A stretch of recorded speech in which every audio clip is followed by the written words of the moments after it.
Ya kaya ya satinil takat Johan. Ach tu ya kaya ya gi. Chaye ka king kha. Ya singitani data we. Kach o yu tuch wa tung. Wasat ka kwane. Gwalla ya nachaya ya nashtach. Ya singitani. Ya kuna tain. Ya chashta katata we singitani ka. Aqa ayanach gwall kikuch litzin. Ya tl'atk wushich tl'atk wushich aya yuduasago at tekadi, kutlkadi, gleidkadi. Nestart away with tl'atk wushich. Gwall teika ka teinach hu du hitikanach. Tl'el asa ayi yewutin koa. Ya gwall teich tag shu hichen away. Ya ha ani kach de shu. Ya tl'atk wushich it's the cutway gooch aya dark day wushich dachnach a hasawa chak waita. That way you took the tongue one canines. Chuchagodach, tach chuchagodach aya ya kaya kutu utusaku one canines.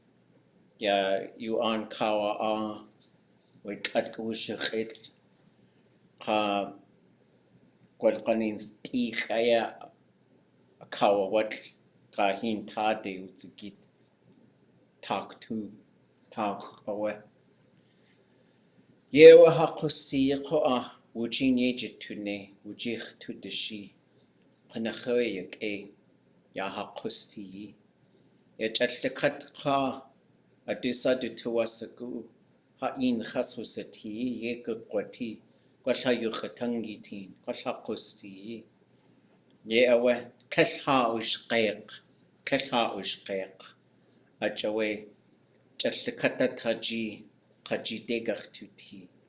Ye awe hai wudutle tu ya hakosti ye shishqeqi at awe kanashki de hasudat aya yututushla at kadata tinach sahasyati ya chuchagodach ye awe hawutien ye clark awe kek the hin ya ye shad ka tu ye wutien kitqa a tu khaya shqudli awe hu awe our nut tokane qutzati du tu ye wutien waka du yet aya cook du yet cook ko test ye spot test the toash go ye cook kosti yet kaina kasha nak du sai aya shukawajiki shanak hu owe du khantu wakut ye ya waka ya we shawat du tayi ye wuti klein adugu dugu yacht dugu ye we du shish kunakhawi an qawu khusati ye we du tundatani dachkhan an qawu khusati ye qat tested to ashko adugu kakhawi qusti ye away a dot you to a ton kanashki de khat khusati ye chatlak away kanashki de has to jite kakwati dasa yakhwatlaq achawe we shanak yes yausqa sikqa de tuwasagu akha aya yakhustin achawe aqa has kuwashi we she kakhawe ke echi at awe sikqa dakqa khun you do a sagu at sikqa we took the atu ai a wetch Chakawetsu hayatki atokani a kakhawe has kuwustin ya idat ko one panins kaik wutusako ko at kitakawe atlain nak sati at ye awa ach tuasaguyi yaxsakai, shukwai, a itcha, honesh tu. Ja, beste Dominix, who oe a kosher hit, tachik kusani, a dach oe stukach tu, a ka oe, wujin yuchagach ʼadudli.átk, wasa ʼadk a de hash, a de ʼadudli.átk, ʼadudli.átk, Lingít. Good cheese. Okay, recap. What kinds of things was I talking? I talk about a lot of stuff. Anything you catch? So check in. Did you say beach and book? I said book, like little books. Did you say big beach? I don't think I You did. said ʼadudli.átk. Not clean. I don't know what it was, but I heard it. Yeah, there was. Yeah, okay. Something was big. Yeah, there was a big landslide. I think you said way of life, and then I heard Vesta Dominix as well. Yep. Yeah. Writing. Writing. Yeah, she wrote these little books we're gonna study. Did you say dugu like skin or hide? Yeah. Yeah. I don't know why. It's been a week of random thoughts, but like thoughts lead to thoughts. So, yes, someone didn't want to be born on nice hides, nice furs. Gal. Drum or time. Oh, yeah. This time, I think at the beginning I was talking about the world is getting warmer. There's two ways you could talk about that. Like, one is radiating heat, and one is just being warm weather. And then I think we're having more. There was a landslide last night. Talking about that. The word for ice. Yeah, and sometimes people fall through the ice because the ice doesn't get, like when the world doesn't get as cold as it used to, then sometimes you learn the hard way. It's like, yeah, let's walk out on this thing, go to the glacier. And then people start falling through ice. In the wintertime, it's dangerous. Shua, or woman. Yes. So I guess I kind of got to thinking about, okay, I think I started with warmer weather. Oh, it's good to see everybody. I was thinking about this landslide that happened yesterday, and it kind of took out like a house, like a small house. And then, but nobody was in it. But a couple of years ago, there was that really big one in Daeshu. And it's kind of scary. I think about that stuff a lot. And Shank, we've been here for so long, we know all about landslides and tsunamis and tidal waves and glaciers moving and all this other stuff. Like, we've been in this landscape for so long. Real mad at this guy named John Muir because, like, I'm sidetracking, but his name came up because there's a job announcement for the chancellor of this university. If you know anyone who make a good chancellor, tell them to apply. But we were all working on the job announcement, and I said, follow in the footsteps of John Muir. And I said, could we not say that, like, ever? Because he was kind of a racist dude. And he said something like, the native people just don't fit in the landscape. I'm like, bro, this is our landscape. What are you talking about? Okay. But anyways, getting back on track. So then I started talking about just understanding the land, I think, and living on the land, and that we're doing this together. And I'm glad that we're doing this together. Anyone who wants to learn with us should come and be with us. Come and hang out. Come and do this stuff. Because that's really important. We are not stingy. We're not stingy. The things that we get, we tend to give to people. And in advanced Tlingit, we were talking about this term, ʼanashkidé. Sometimes they'll say ʼanashkidé, ʼanashkidé ka. Anybody ever heard of that? ʼanashkidé. It means poor people. Like, but could you put kushe Oh, yeah. on the class notes? Oh, tashha ushqiq. Okay. That one. Woosh. Okay, I'll just add to this. Okay, Clash. Whoops, let me share the screen.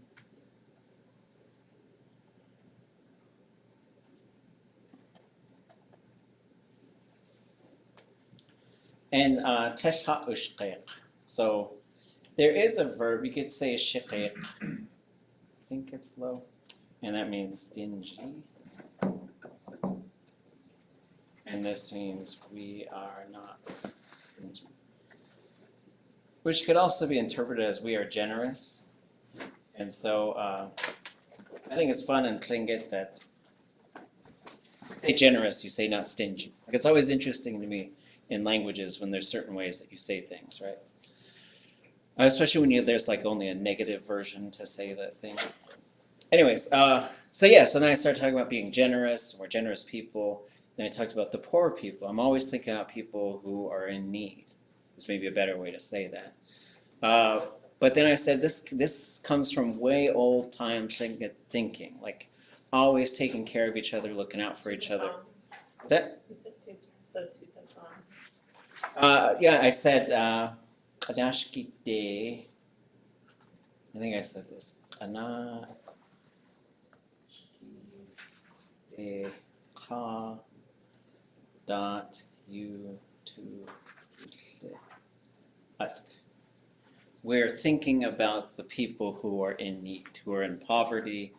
And Raven, like back in the Raven stories, so he fits himself into this little spruce needle. He goes inside this young lady, and he becomes a baby.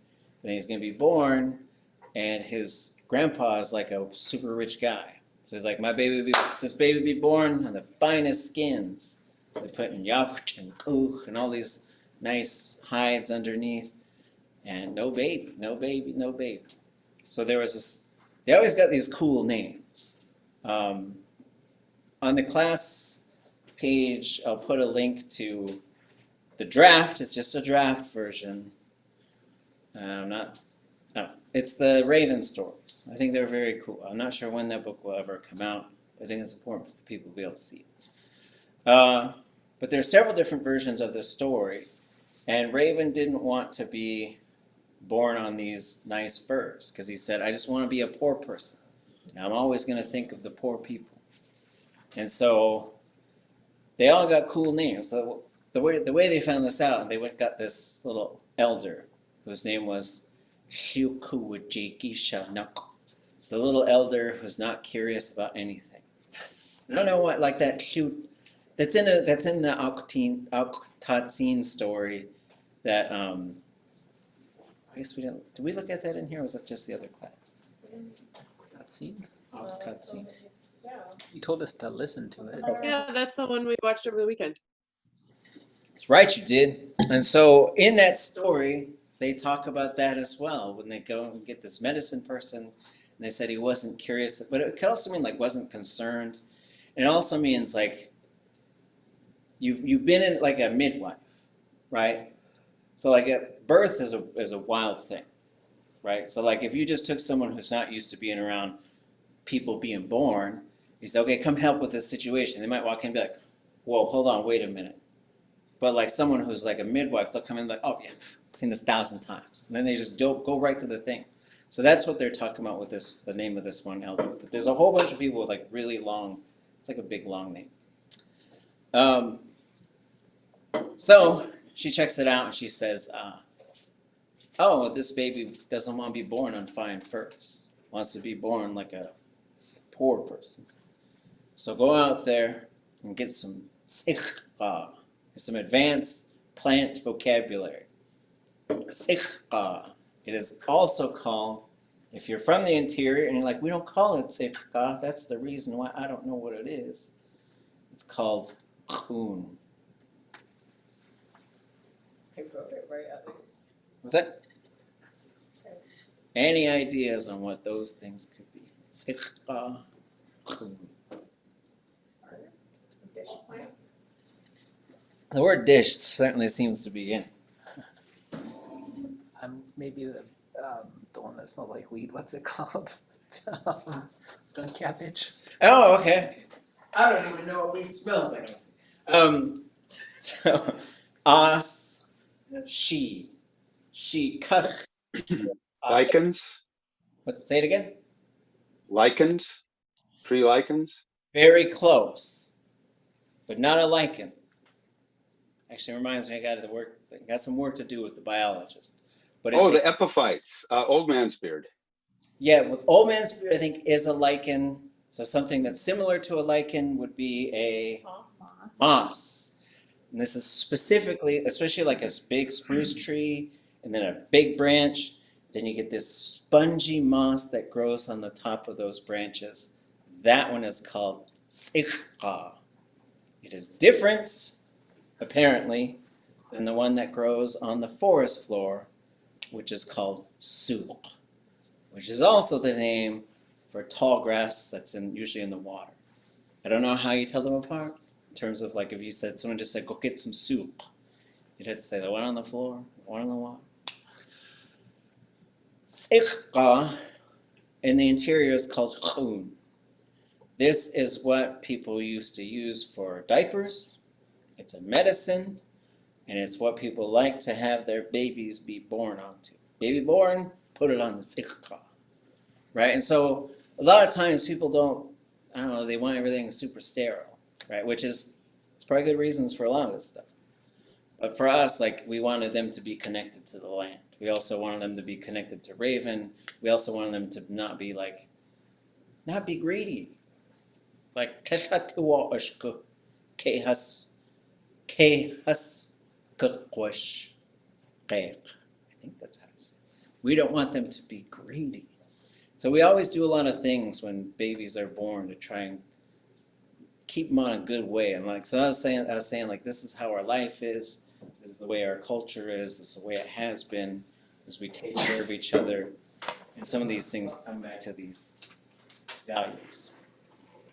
And I think, yeah. And so, she's gonna have a baby, and then I got to talk about like what we're gonna do, the way we're gonna study. We're gonna look at these little books by Vesta Dominance. Thoughts, questions?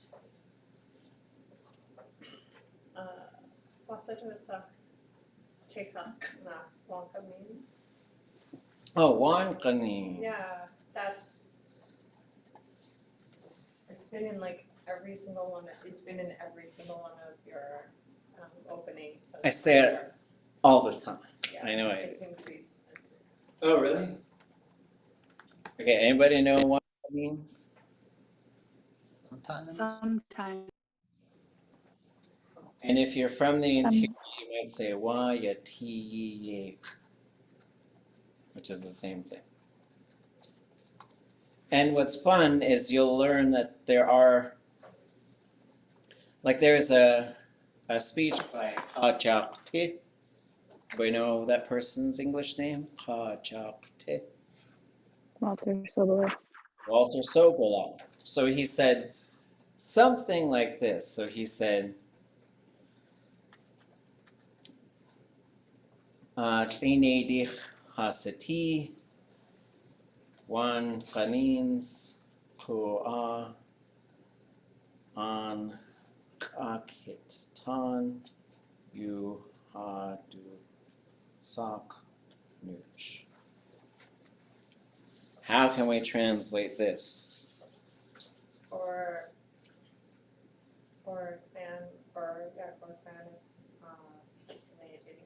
We are sometimes, however, it's called a kahitan muasa. yes. Or yeah, it is sometimes called. And then with the nuch at the end, which is pretty fun because there is a Tlingit phrasing. So one qanins does mean sometimes. So like sometimes this happens, sometimes that happens. Sometimes, and then another one that I use is But what does the nooch do before you go down this side tangent? okay. It's just going down the road. Okay. So what the nooch does, like if you said on chaketan you hatu sak nooch. What does the nooch do there? Like, so if I said on chaketan you hatu wasak, we are called on chaketan.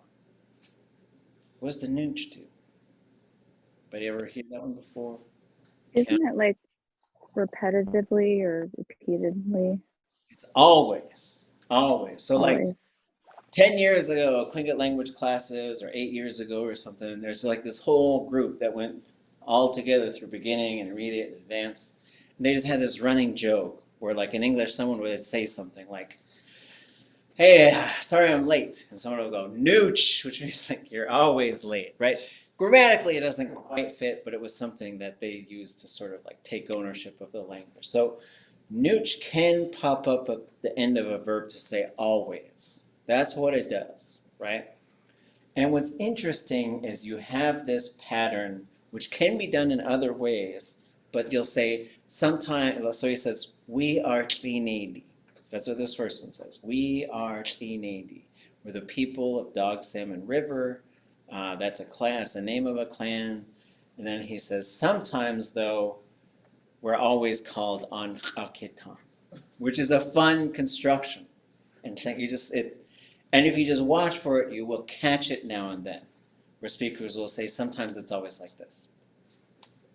It's just a fun thing. What does it mean though when you say sometimes it's always this? It just means, I guess, this happens all the time though. Right? And so, I don't think, go ahead.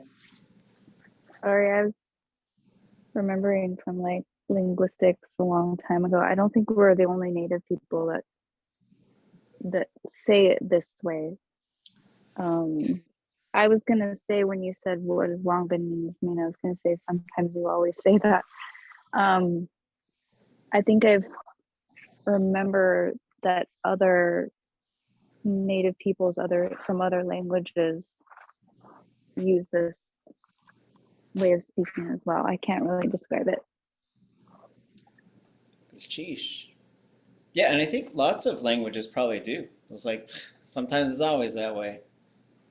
Wait, it does seem like a pretty, I don't know, it seems like it does make sense. I don't know. It's always true, it's not or. What's that? It's always true, it's not or. We're not speaking. Yeah, so Or. but he's not creating a situation where it's like, we're this, not this. He's just saying, this is who we are, but sometimes we're always called this.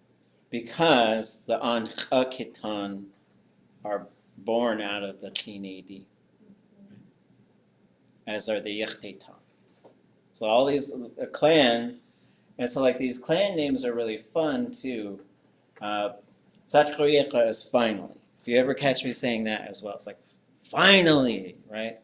But in terms of how these things work, when you've got Tlingit, you get this from teeth,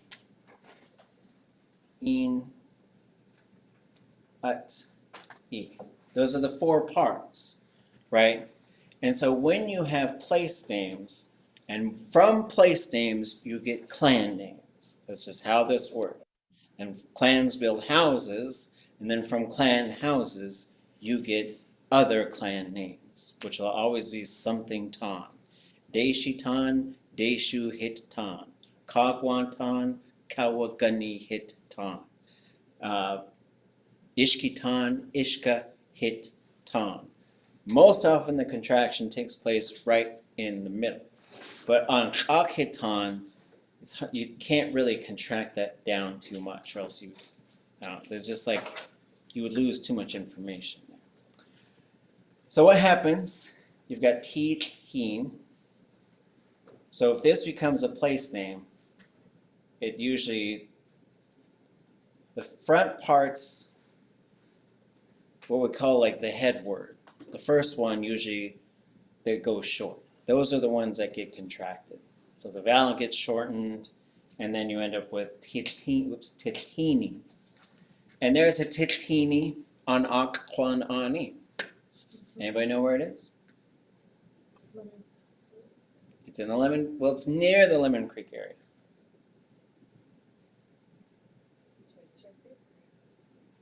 They're going towards downtown. On cont'd. I think it's called Salmon River? The one behind the community council hall? Yep. And so Tithini, Most communities have qatini, tichini. Those are very common to have rivers that are named that. So this is how you can tell, because if you had two separate words, tichini would be the dog salmon's river. Like there's some dog salmon, teach, and that teach is like, that's mine, it's my river, right? Grammatically, that's how it works. But when they smush together like this, that's forming a place name, tichini. From tichini, it contracts to tlingit because you add the ʼadudli.átk. And what happens, there are some kind of rules here for vowels. Hawaiian is just fine saying this vowel runs into that vowel, and they just flow. And I was like, you all just run your vowels together? How can you tell where the word ends? Like, you just tell. Because for us, when you have hini plus ut and I, so I guess adi or ut plus I becomes adi. We're going to go over these rules. So that becomes adi. But when you have two vowels together, and especially if the second one is ut, you are going to get a. This happens all the time.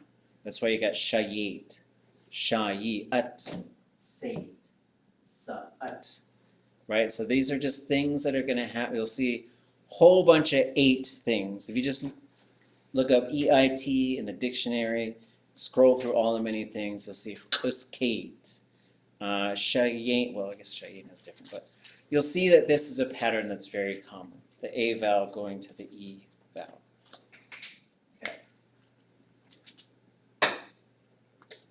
Yeah, and clan names do tend to get really contracted. But you learn how to see the parts that are there by learning these rules of what happens when you start smushing things together. Because Lingít loves to just, it's like smush them all, smush the words. I have a question. Oh.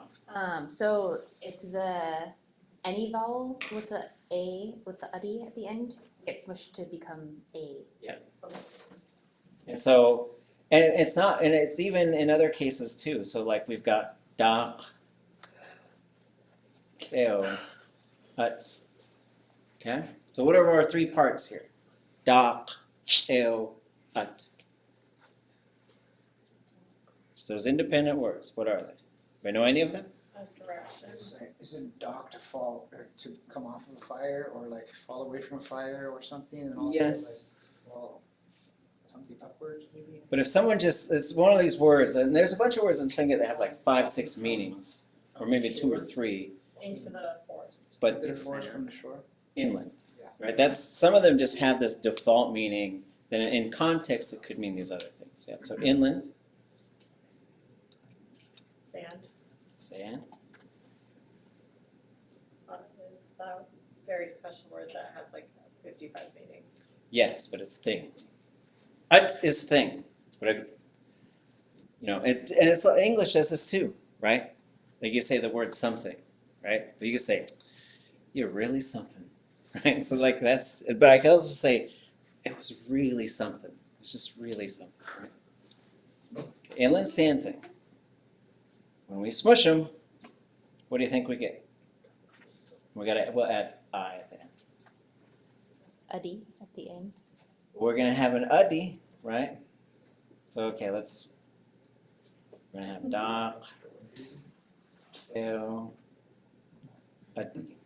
Oh, it sounded close. This is the duck awady. That's correct.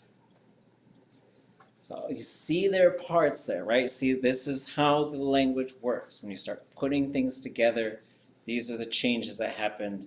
They're very regular and very predictable. Sure, there's a whole bunch of them. They are predictable. Okay, I see a couple hands up. What's up?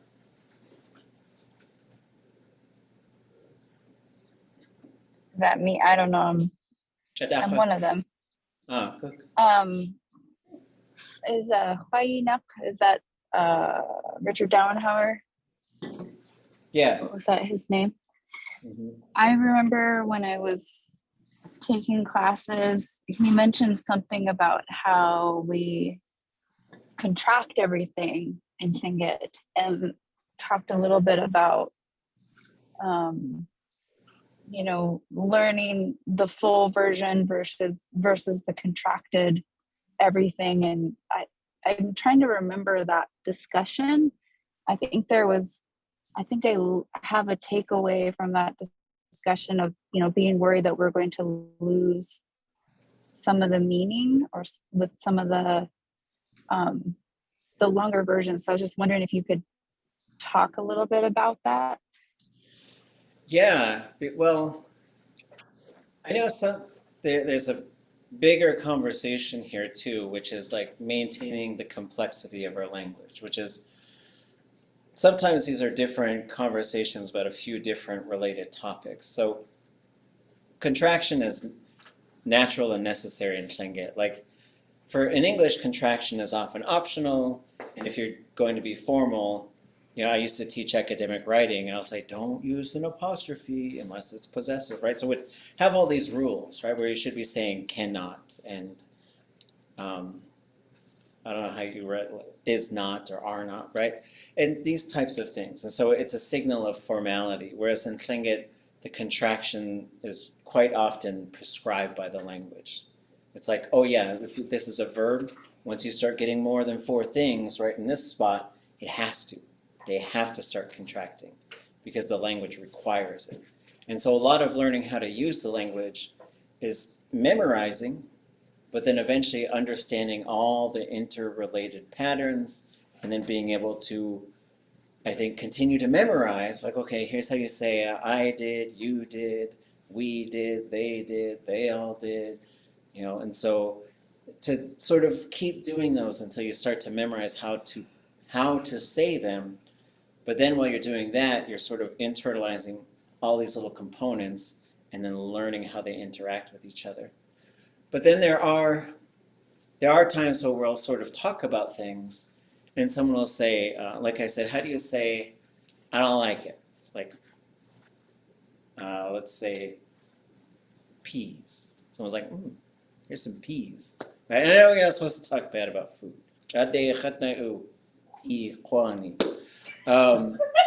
But I don't really. And this comes, I am picky, I admit it. But then as we raise kids in our languages too, like we got some kids where it's like, saw a peanut butter sandwich, that little kid's not going to eat it, right? And so we have one kid that's around us all the time, and this little kid says, I don't like it. I don't even like stuff that they have never tried. Like I got this peach, what do they call it? A turnover. It was delicious from a bakery in Daeshu. And I was like, I split it up for all the kids. And he's like, I don't like it. I was like, you've never had it. It's so yummy. And so I asked them, I was like, how would you say that? I don't like it. And they said, Kesh.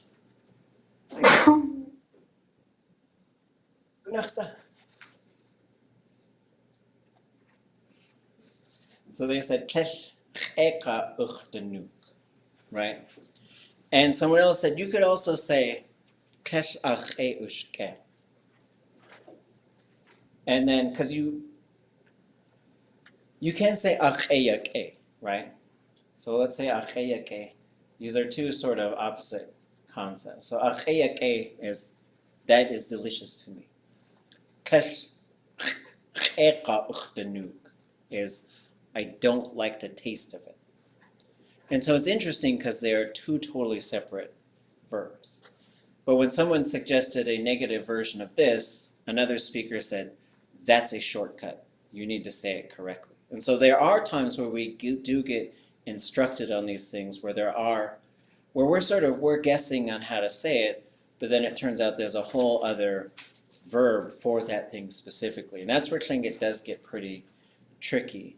But I think it's important to see those components too, so that these clan names aren't just, you don't just, okay, there's Chukanadi and Kagwantan, and there's Sagwidi, but they don't, if you don't see those components, then you might not see that there's a whole bunch of meaning that's nested in there. And there's a place called Sa Gua, and there's a place called Dakdao,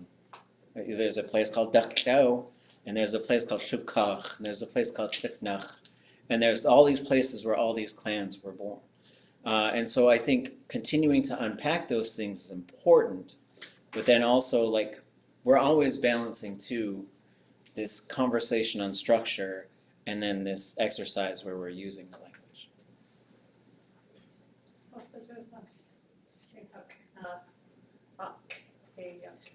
Oh.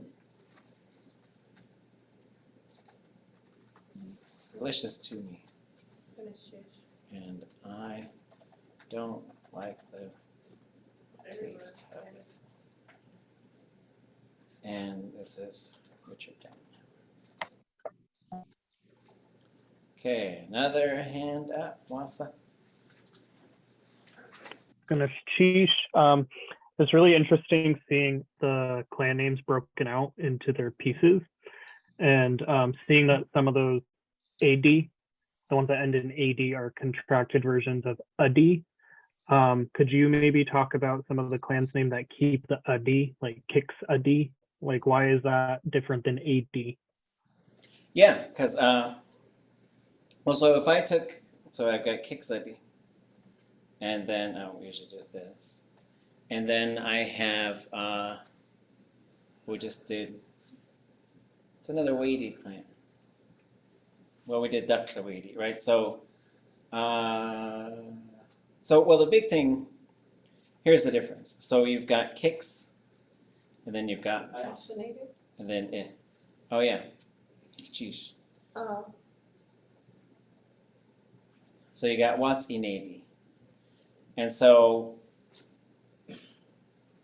the difference, so we've got Kix at E. And then down here, what do you think we got?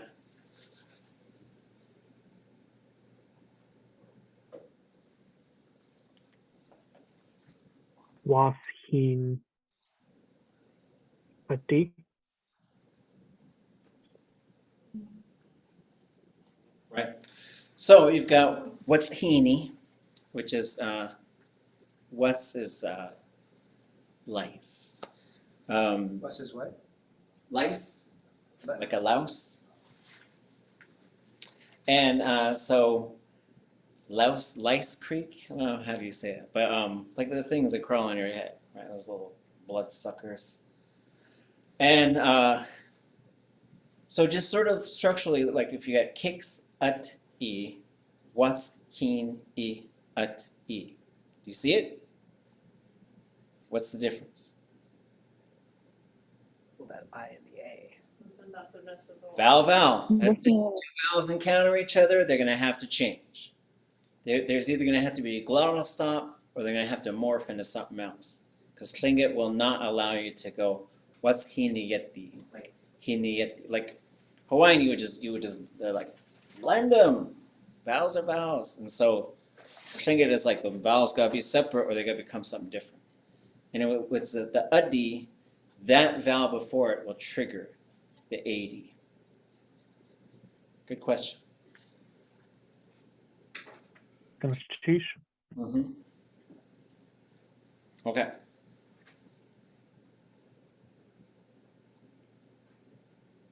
Oh, okay. Little readings in Lingít. I love this book. I want to recognize the Alaska State Archives, in particular Jim Simard, who was a librarian over there. And he was an archivist.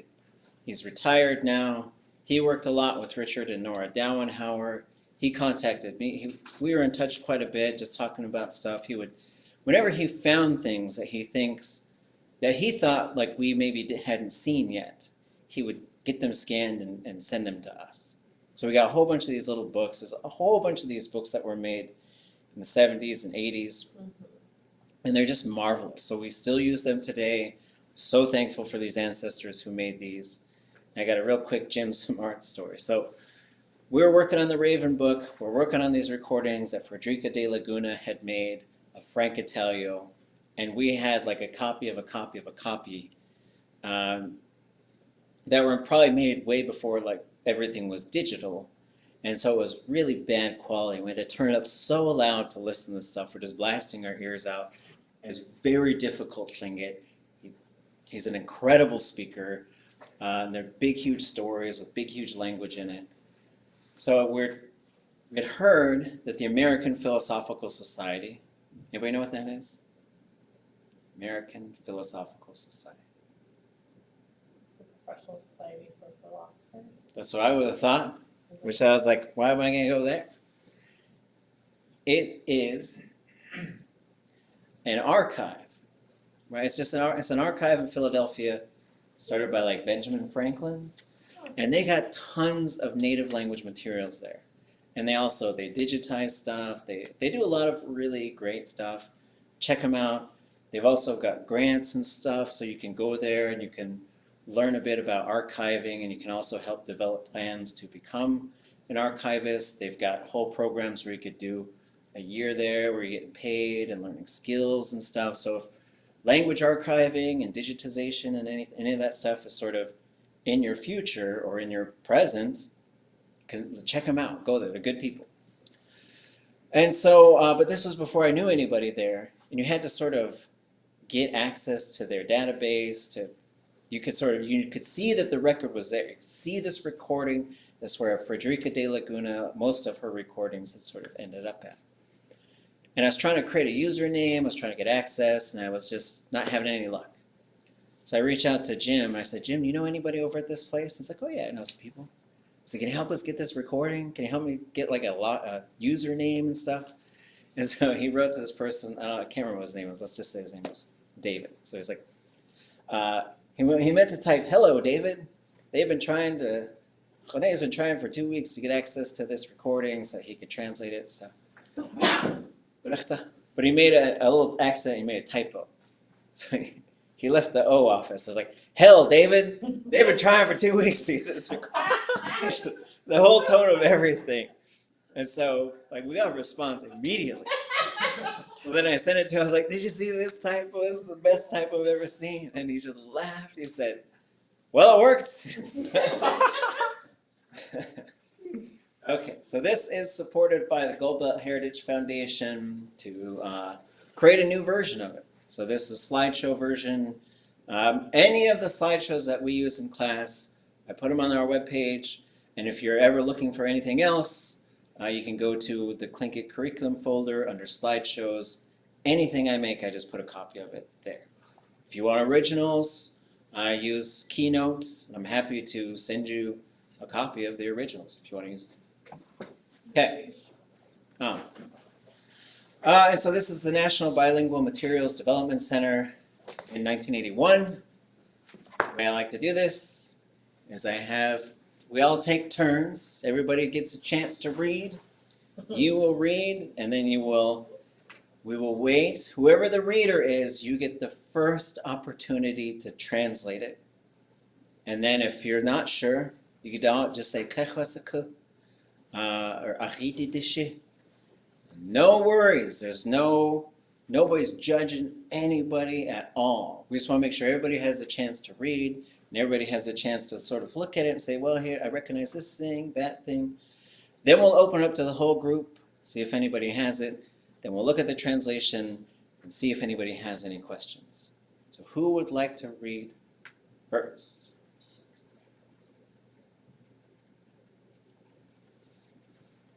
Cheesh. Start out. Okay.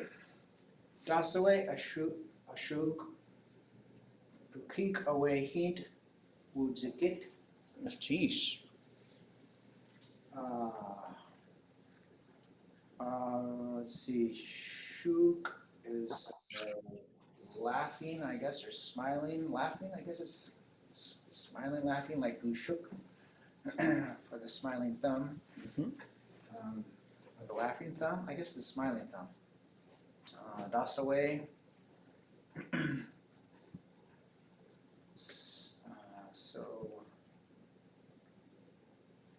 what is that? what is that over there? Smiling, I guess. Why are they smiling? Okay. To keep away heat.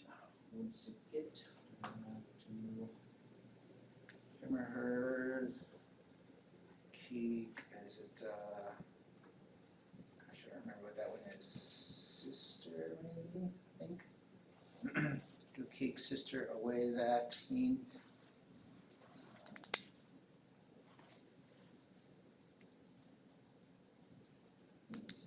That's cool.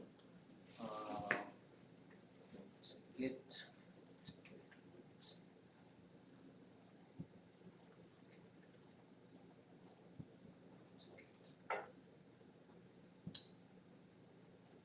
What's cool? I don't remember that one. Okay. Riti de shiyo, huh? Wasagi tuch. That's the way a shuk. Smiling. Oh, I guess it was maybe laughing then. Yeah, so So usually smiling with its, if you put ya in front of it, you'd have smiling. But I do think that's something that's not clear in most of the books. But this helps to clarify it. Mhm. And then when you say das away, so like a couple things, when we say at shuk, that's they are laughing. Ashuk, they're laughing at that, at them. Right? So the different, and you're going to see this coming up when we go through this certain chapters of the beginning Tlingit workbook, is where you can lock up the object pronoun with ut, which is same kind of ut, but a different pronoun, where you could just say, we're focusing on the action, right? So atshuk is laughing. At chashuk, I'm laughing. Chashuk, I'm laughing at them. Big difference in certain situations, right? So das away ashuk. What are they laughing at? We could say, what is she laughing at? Sometimes we can select a gender for some of these illustrations. There's no gender in that sentence itself, though. What are they laughing at? What about the second one? Do keek away hint with the kit? Anybody?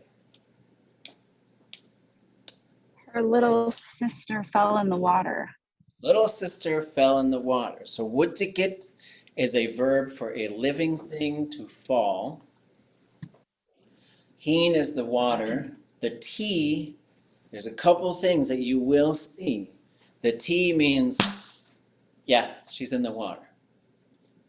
Hinde wutzigit, so that would make the verb root go long and low, would be they fell towards the water. So I don't know if they got a long ways to go, you're like, hinde, you know. Or you're just sort of saying they fell towards the water. So that you can communicate two things in Tlingit. Like either it did happen or it happened and they made it. We'll talk about that stuff later. Keek is a younger sibling of the same gender. That is a situation where gender plays a role. Whatever gender you identify with, if you are male, you're male. And this also goes across clan. So like I am Shukach Adi. All the Shukach Adi of my generation who are male and younger than me are Achkik. All the males right about my same generation who are older than me, Ach Hunch. Even if I just met them. And same with if two people of the same moiety but a different clan become very close to each other, they will often use kinship terms. This happened to me, and someone said, Gunchish Keek. They were trying it out. I said, I said, how old are you? They were younger than me. I said, you're the Keek. Make my coffee, right? So, and then for a female, you have Keek. So for a male, it has Keek and Hunch. A female has Keek and Shetch. Then a female has Eek, older brother. Doesn't matter, younger, older. You don't say Keek or Hunch. A female should not really say Hunch, long time ago anyways. And then for males, your sisters are Block. Okay. Any questions about this? I just remember the Wuziki verb from Marsha. Buneoti would sing the itsy bitsy spider in Tlingit. Siu daku satan Yep. Yeah, so if you say fall off of something, it'll be different than fall onto something, but we'll get to all of that. One more, then we'll take a break. Who wants to read it? Isik akwe kadakach dushi kat hujik. Jeez. Your daughter, why is she crying? For cry. Akwe. And then speak for daughter, for your. Yeah, she's crying. Her cat, something happened to it terribly. I don't know. Yeah, cat foxico. Okay. Anybody got anything to add? I read this book before. Oh, you did? Oh, okay. You gotta be quiet now. But feel free to chip in if it's been a long time.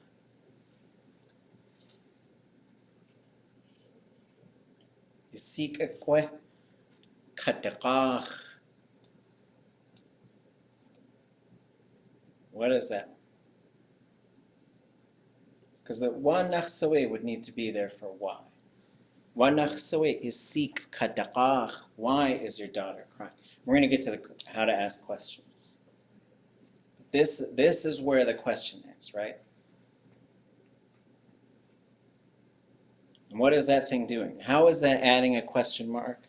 And what is it asking us? Is that your daughter crying? Is that your daughter crying, right? And so it's not, is your daughter crying? Because you could say, isik kadakach again. That's how you'd say, is your daughter crying? Like, look at, so there's, again, we sort of look at this thing and we remember there's a ge in here, right? So you've got a, ge, we. Those three things combine to make a kwe. Is that it? But it depends on what we're sort of doing here, right? And so where the ge goes, it follows immediately after what we are asking. Isik ekwe katakach. Obviously somebody's crying, right? It would be a silly, like, is she crying? Because this, so qach is to cry. Katakach is a little bit different. Can anybody tell me how? Is it like weeping, like strongly crying? You're on the right track. So qach could be like, katakach, right? So that is loudly crying, and it's also to cry for something or just to ask in a very probably whiny type of way. Yeah, like I do say this to some kids who get mad at me. Say, I'm not crying, but they're whining about stuff, right? So in this case, if you look at the picture, put this together, she's bawling her eyes out. So, what about put wujhi? Well, Okay. can I ask a question about Mhm. Does that always have a connotation of whining?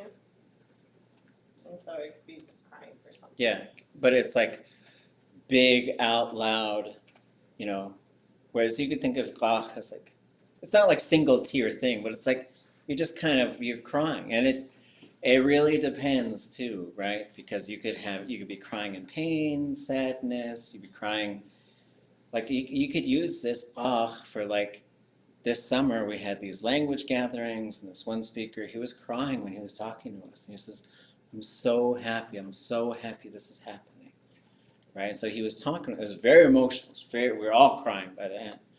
But then so you could have katakach, that works for crying out in pain. It also works every morning, My cat does, I get out of bed, she's like, rah, rah. That's cont'd as well. It's like, okay, I get it. I'm usually fine.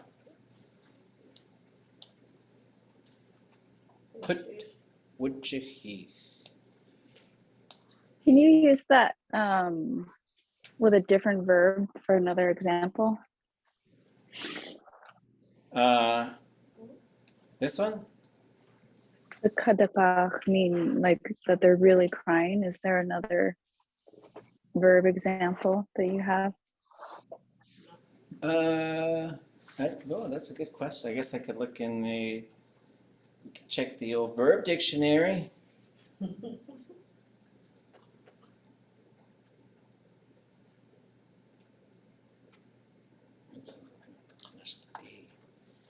So we'll go look up.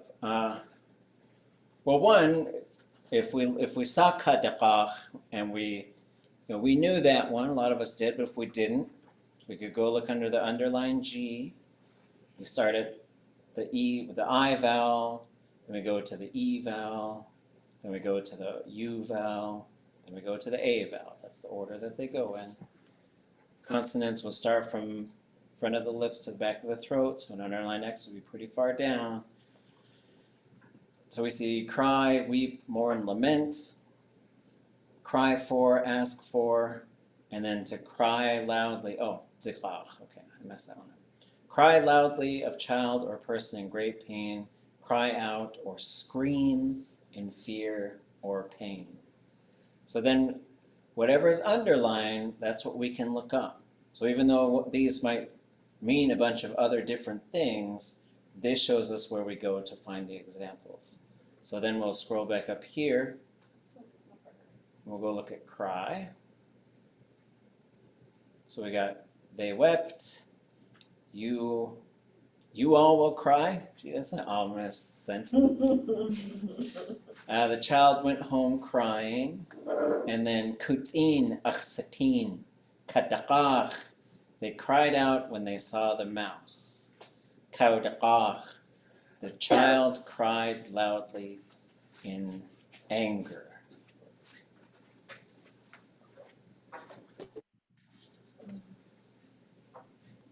Sorry, I meant like the kada part. If that is used on other verbs. Oh, to like change it, you mean? Yeah, because you're saying that if you have kada in front of gach, that means they're really crying. They're crying loud, they're crying out. Does that same thing happen with other verbs? That emphasis.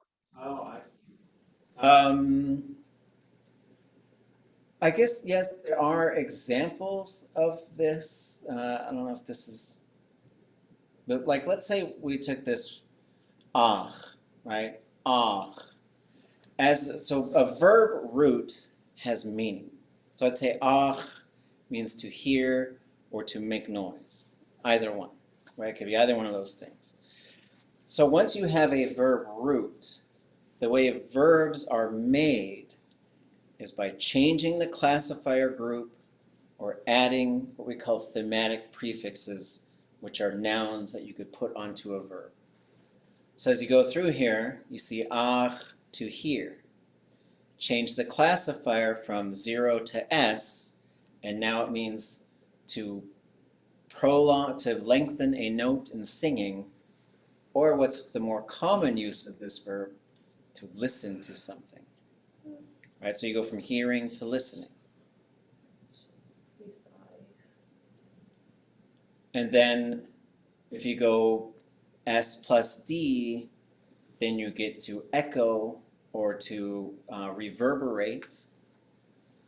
You go to the L classifier and you get to play an instrument, but now you're making noise. You put ka in front of it with an L. It means to barely hear something or to mishear it. It happened to me, we're in a Zoom meeting today, and whenever someone would talk, something was going on. Like after they'd talk for about 5 seconds, like it would just start to really get quiet. And like there's some technology issue that was going on. And then you've got cont'd, shtu cont'd, to rehearse songs or music. You put sa in front of it, which is the base of the neck or a voice, and you get to hear a voice. Then you get sounding out, singing out, and you put cha in front of it, which is a mouth, and you get understanding. So I guess you do get sometimes like variety. Like, so it's saying like, okay, here's this thing, but if you want to change it, then you add something to it. In this case, the classifier doesn't change the group, but it gets this what we call the D component added to it, and then you add ka, which means like along a horizontal surface usually.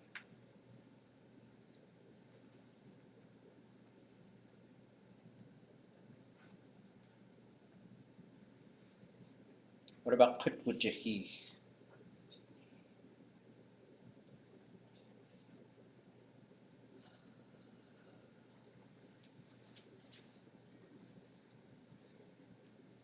Qut. So wujahi is the perfective form of they ran. Qut is lost. Her cat got lost.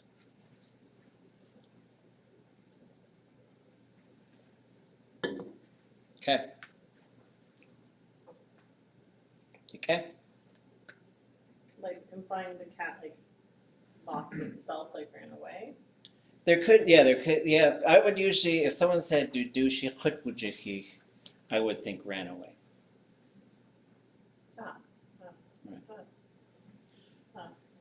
Because usually you would usually have qut wugud. That means they were walking and got lost. Mm-hmm. But qut wujahih is sort of like freaking out of here. So, you know, some animals are like that. They just get a chance and they bolt. And that's qut wujahih. Is that the same kut as kut? Like in the Twinkle Twinkle Little Song, Twinkle Twinkle Little Star. That's the first thing that I thought of when I heard the kut. Let's see, where did I have this one? Ayanaha. Okay, I don't know where I put it, so I will just. Maybe it's not the same kut. Uh, I don't know, because it doesn't seem like it in that context. But I was trying to figure out if it was similar. It isn't, but it's related. So I guess behind that is, hold on, I'm trying to do what I want. Okay. Hold on. Let me change. Let me switch to that.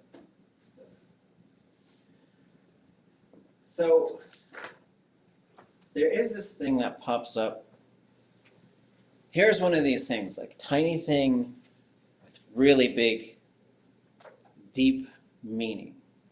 So, here's a theory. This pops up on a bunch of different verbs, right? Wasaquwati, how's the weather? Qudzati, it exists. Qudzati, it was born. Yaqudzage, they are intelligent, right? So it does just pop up in a bunch of different places. But so we have q, which I think is very hard to define. A lot of times we call it the aerial prefix because it's kind of often referring to some given space, sort of. But let me show you a couple of things that lead me to believe like this is a very important little tiny word. Like it's kind of a particle because it doesn't appear by itself. So we have these suffixes, dach, de, nach, ti. We'll just use these ones. Has anybody heard any of these and have any ideas of what they could mean? Dach, de, nach, and this letter T. Doch is from, like coming from something. De is towards.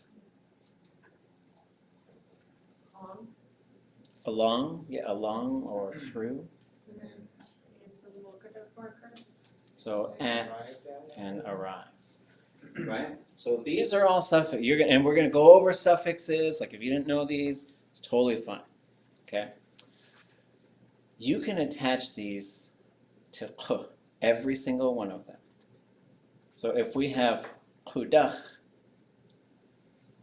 when dach attaches directly to a vowel, it could become kutch, could become a tx. And kudach on its own is, I'm going to make these smaller.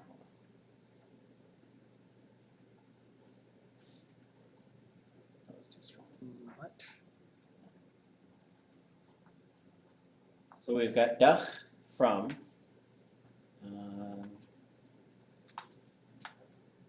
And then we've got kudach, which is, anybody? Is it too much? It is too much. And we're going to jump down to kunach. Very. Yeah, very, or really, truly. Kut, lost. Kude, which is the rarest of them all, to oblivion. So now we suddenly got a very huge concept. Because if you're coming from k, it's just too much. If you're going along k, it's really or truly. If you've arrived at k, it's lost. If you're going towards k, it's into oblivion, right? Kudik the good. The moon has eclipsed. Wild stuff. Okay, now we gotta take a break. We're just gonna dive deeper and deeper into this stuff. But like, sometimes you're gonna find these gems within the language, which are like, and like, just seeing those pieces and then seeing how they're used, like it is really interesting because some of these things, because you could say kutwugud, right? Got lost. And you can also, but if you said kutshuwuhi, that means they all died off. So, again, back to the ominous, like, what was that? You're all going to cry. Jeez. We'll come back, but we'll try to find happy verbs when we come back. Does shuakich mean die? It means runs to its end. So yes, but it could mean die, run out. It's usually there's not a lot of good sort of interpretations or uses for that verb in terms of positive outcomes. Would it imply that they all died at the same time or quickly? Like a mass death? Yep. And you can also put an L classifier in there. They killed them all off. Okay, let's take a little break. Come back at 7 o'clock. We'll get back into the workbook and move through these chapters.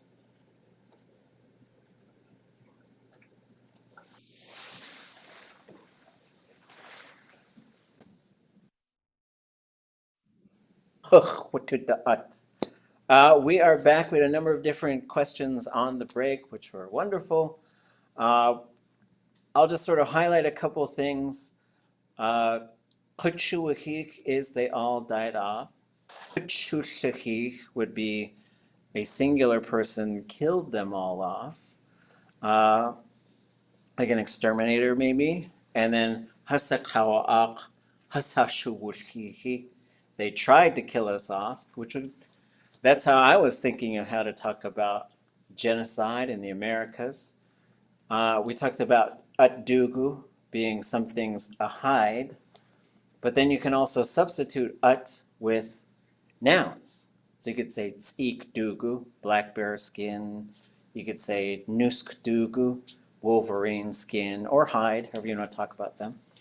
We also talked about how English likes to change the name of something. So you go from skin to hide. You go from muscle to meat. And then Tlingit tends to not really do that. So duk is skin, dugu is hide. And we'll talk about this in a couple weeks probably about like how do you add this possessive suffix? What do you do? Why do you add it? Then kudziti is a verb to exist. The negative form is tleshkuste. And we'll learn about negative forms at some point too. And there is a phrase in Tlingit which is duduk tleshkuste, because duk is also complexion or turning red from embarrassment. So you could interpret that phrase as their skin doesn't exist, but it does mean they do not get embarrassed. And kauke. What's up? See your hands up? Sorry, I just took a bite of something crunchy. Did you finish what you were saying about the baby's skin when they said dugu? Because that's not finished in my mind, so I'm wondering about that. Yeah, you just had to say Duke. That was all. So yeah, somebody did tell me about a baby with soft skin, and they were saying "Tukane Duku," and I said, "You just skinned that baby." And so Tukane Duke. Oh, But what I was saying is we so don't actually talk about skin a whole lot in Tlingit, I think, but we should. that I guess I was picturing that wasn't an elder who said that, was like a learner. It was a learn, yep. Okay. But there's I a whole was bunch of these finer point things that we just continue to find. Okay, so then we were talking about a line in the ʼadudli.átk story with this concept of things walking upon people. And this, usually when something comes upon people like this, has to cut uwagut, it's a bad thing. It's a big storm, it's sadness, it's other things. And if you pull, like, so if you said, this phrase is saying, loneliness is really coming upon this person. And if it has already happened, you could say tish, do cut, uwagut. So now the verb goes through some changes, right? So this cut uwagut can be used for a bunch of things too, right? A storm came upon us, kilja hakat uwagut. So you would change tish to kilja, which is a storm, especially like a storm out at sea. But if you just pulled this cut uwagut out and made it into a noun, it becomes cut gut. And I will give everybody as many guesses as you want. And if you get it, it'll be amazing. What do you think cut gut can be? It's not a good thing. Comes upon. And also, cut uwagut also implies it's overpowering and it came upon suddenly, right? Like when you say like it just suddenly happened. That's what this whole phrase is talking about. You really have to go to the bathroom? That's it. Yes. I get a little more specific. Diarrhea. It is diarrhea. It is a situation that needs to be resolved right now. Okay. How do we transition out of that? Let's go to the workbook. I was like, how many classes have we talked about food? I'm loving this You know? semester. Part of talking. Okay. Great, I love it.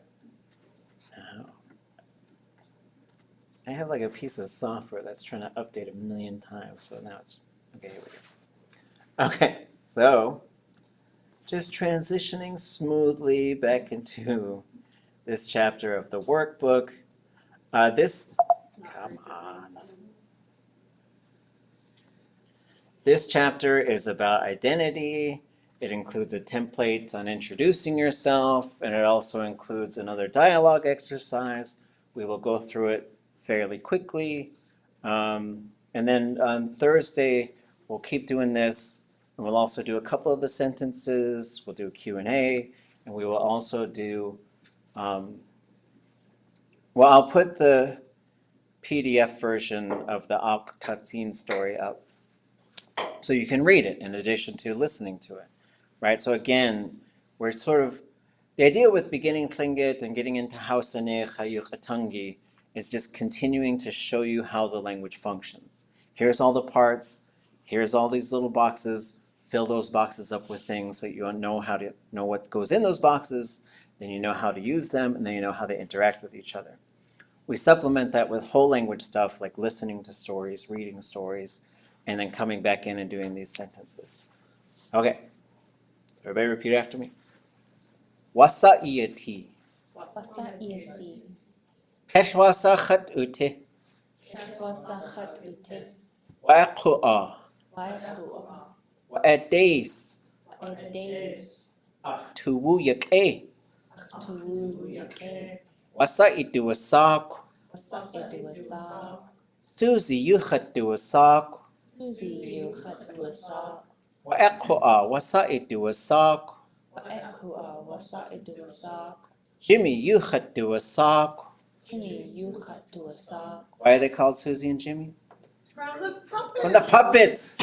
Right. That's crazy music. But, so, is it for the purpose of the dialogue practice that B7 has wasa into a soft again? Could you just say what cool? Yes, Okay. absolutely could.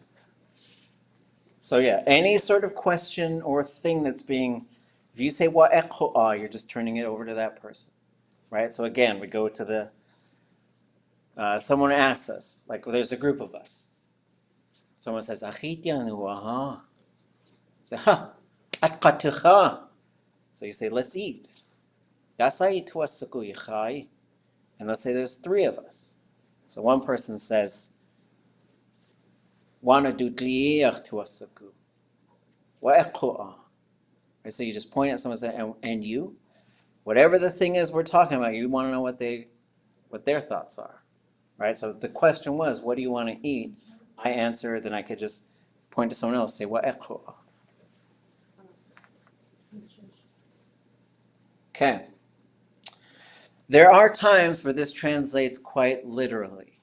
Some people don't always like that. So I'm not saying wasa'idu wasak is not saying what's your name, but I'm just saying the literal interpretation is how are you called? Because we'll see how this changes later, and we'll also see how this whole verb works later. So it's just trying to set up for a long-term understanding of how this stuff functions. It's not trying to say anybody's wrong about anything. So we do have an object pronoun right there. That's you, eh. We also have a subject pronoun right here, de. And what is that one? Anybody know what that one is? Third person. What do they call it? What do they call it? So not a third person, because the third person would be wasa. Oh, Because that would be like, I'd be talking about Yádi. What does he call you? Right? Right. Second? Fourth? There is a 4th person in Tlingit. It's totally okay. Everybody's fine. It means one of 2 things, depending on the context. People do it, or it happens. And Tlingit uses it all the time. It really likes to use it. I think English does as well. You just sort of remove the subject, right? Like let's say everybody brought some food, and then there was this nice plate of cookies, and then everybody left, and I was here by myself, and you came back and there's no cookies. And someone said, what happened? And I said, they were eaten.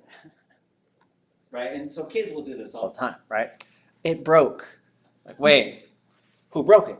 It just broke, right? So you can remove, but what Tlingit does is it uses de. And it does get a little confusing for folks because there is a possessive pronoun de, which is a third person's possessive. That is their thing. Du ayi, du tla, du ish, du ya'ak. But in this case, the de, it's right there in the verb, people. So that's saying people, what do people call you? How do people call you? But the wa, and we'll see plenty of examples of this, There's a whole bunch of things in Tlingit that are how questions that in English are what questions. It's not a problem. You just got to keep track with which ones they are. When we get to this, just remember the pattern goes high, low, low, low, high. Yuchatu wasak, yuchatu wasak, yuchatu wasak.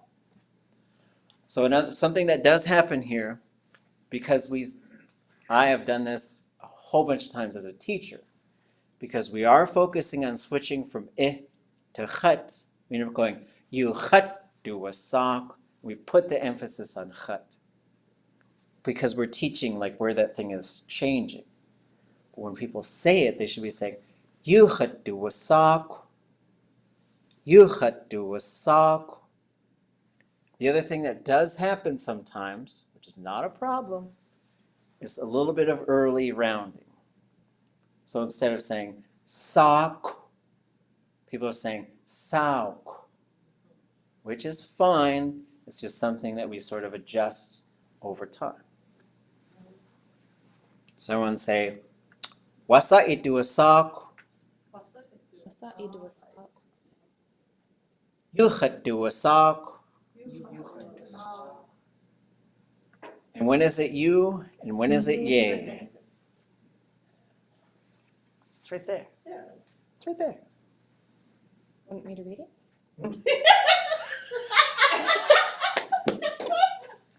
I want you to say it in different words than the ones that are there.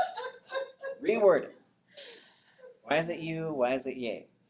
It is interchangeable, but with a predictable pattern. There's a whole bunch of things I would put in this category of they're slipping away from us a little bit. And some people are just saying yay all the time. Some people are saying you all the time. And I used to do that too. I was like, I don't know. The ones I hear are saying you, so I'll go with you. And then I listen to these old recordings. I'm like, oh, but they're saying yay. Took a long time to figure it out. And people had to tell me. I didn't figure it out.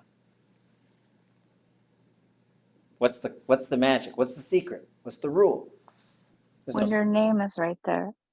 Yes, when your name is right before it, it's you. Anything separates, or if it goes to the other side, it switches to ye. That should be ye.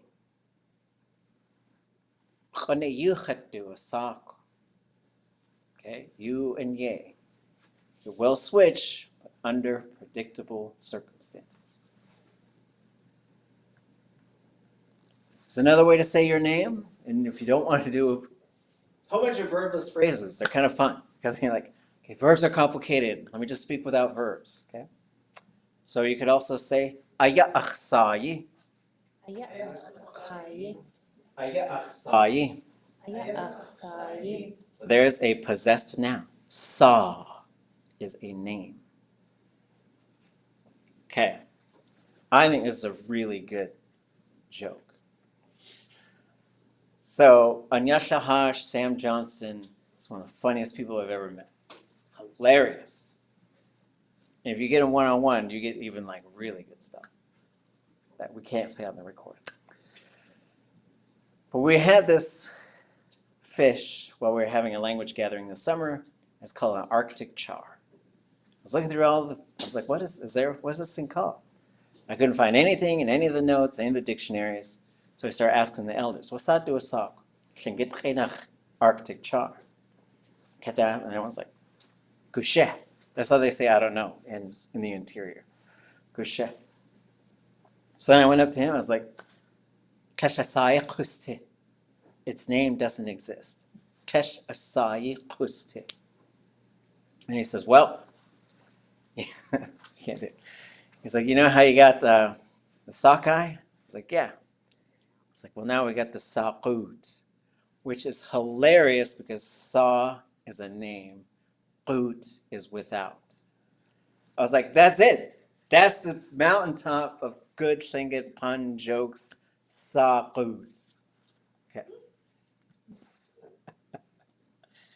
All right. Leitchach einach. Leitchach einach. There's that suffix again, nach, right? So now, as you come back through this, you're looking for these parts. Oh, there's that nach again, through the mouth. So just like we did with coming and going and stuff, so we get this same set. Where'd it go? Right here. So I'm going to just copy and paste this. We're going to look at some other examples of how there's a similar thing. So we had k, but what if we wanted to go khe, which is a mouth or an opening? So we could go, what's this one going to sound like? If we put dach on it. Cheidach. Or it could be cheit. What if we put day on it?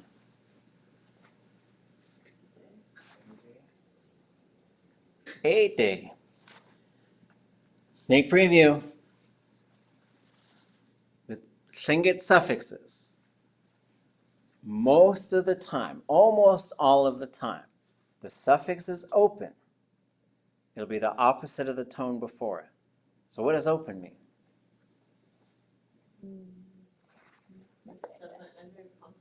Yes, it ends in a vowel, right? And so just say open, close, open, close, open, close. Hawaiian does not allow closed endings on words. It just says, can't do it. Your name's Bill? We'll call you Pila, because we got no B.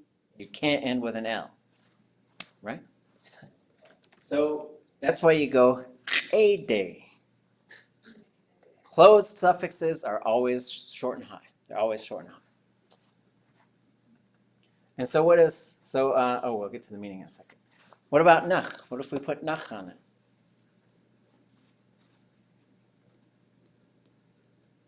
What's it sound like? Hey nach, right? What about T?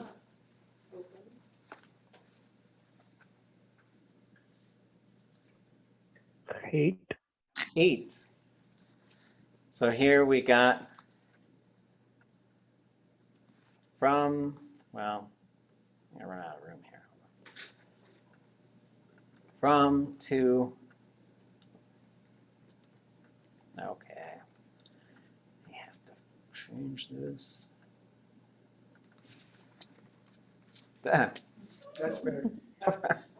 1 million point font. How's that? Okay. So then we'll zoom in. Make a few adjustments. So we got from, along, and then so 8 from the mouth of. Day to the mouth of. Nach through the mouth of. Hate at the mouth of. So all of these can be used in, so there's different ways you could use this. You could say dach. If I wanted to say very short form of somebody named me this. So I could say du ani kaudenuk, yuchat du asak, achkak kuch dach. So people call me du ani kaudenuk. And then if I said kuch dach, Johnny Marks named me that. Right? So you could say that. Or you could say where you heard something. I heard it from their mouth. Who's telling the story? From the mouth of Robert Zuboff. Say this all the time at Ku'ir. You feed the ancestors, say their name.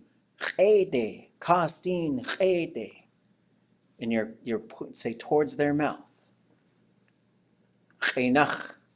Put anything in front of that, especially like some kind of nationality, you got a language. Norwegian, right? There's been talk about like should that change to saying the English or something like that. But Lingít through the Tlingit mouth. Eight. Feed the dog or them. Put it to their mouth. You can also say inhin.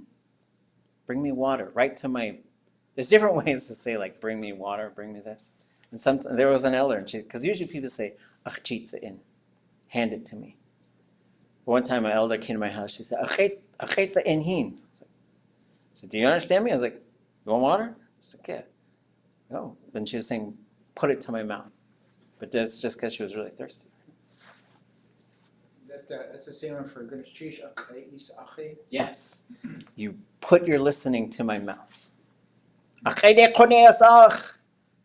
Give me the time. Listen to my mouth. Right? So there's a lot that goes on there too. Right? And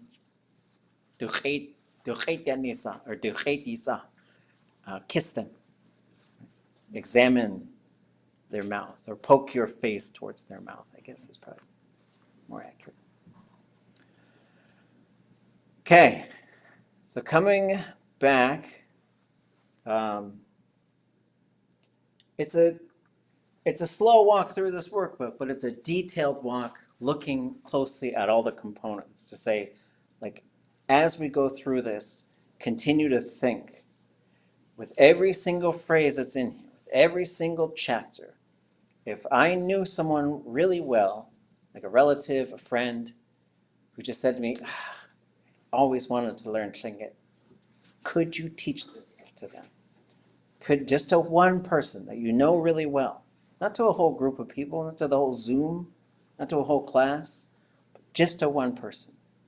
So that's what I want your approach to be as we go back through this stuff, to understand how this thing. And not to say like I know every single thing here, because we are going to go through. So that when you look at this stuff right here, it will make sense in terms of what the parts that you're seeing. So this is something that we do, so we pull it apart with the intention of getting you to be able to put it back together and to understand why these things would be making these changes. So we'll get back into here on Thursday. We'll do a couple of sentences. Try and get back into this workbook a little faster. But again, we're not in any big hurry. Like, we are the group, we're doing the thing, we're doing it together. We want to make sure no one gets left behind.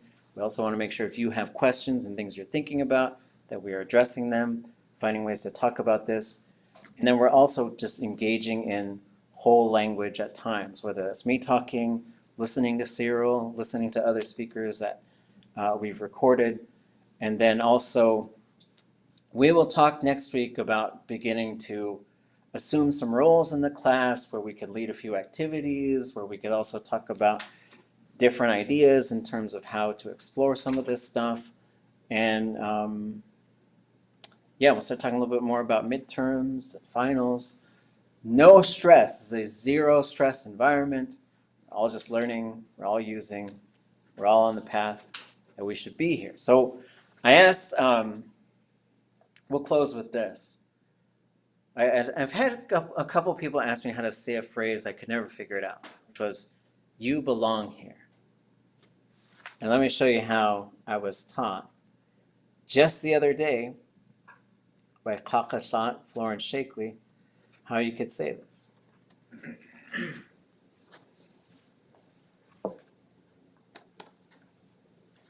That's it. Yak ayah, yak. Yak ayah, yak. And then I'd probably say this as we close for the day. And then I'd probably say this.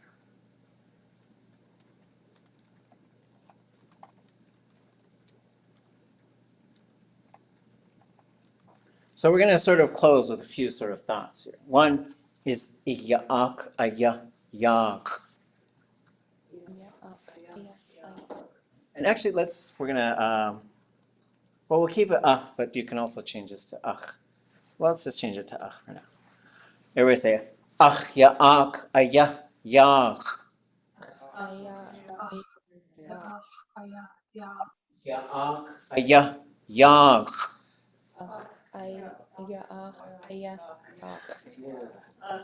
It's late in the day.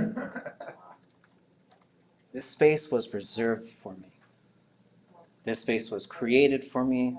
This space was reserved. This is a big concept in Tlingit. And this says the ancestors already made this space for you. They prepared it. It's like they wove this big mat so you could sit on it, so you'd have a spot. And it's important. And now we're going to change this one. Oops. Say, yakuchtige. Yakuchtige. Yakuchtige.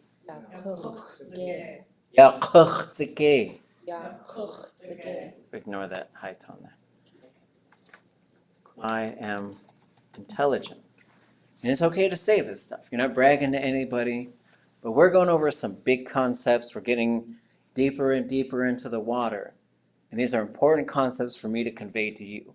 You belong here, you're intelligent, and yak quadlak.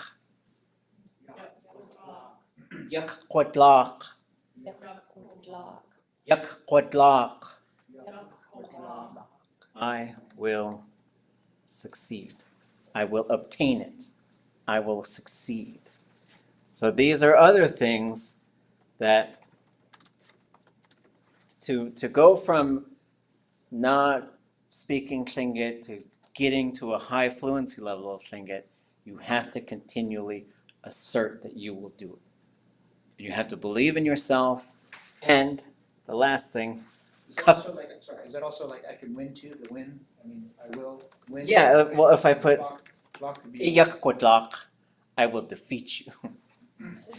Is that also saying I'm not going to fall apart? Techat kaudake. I will defeat them.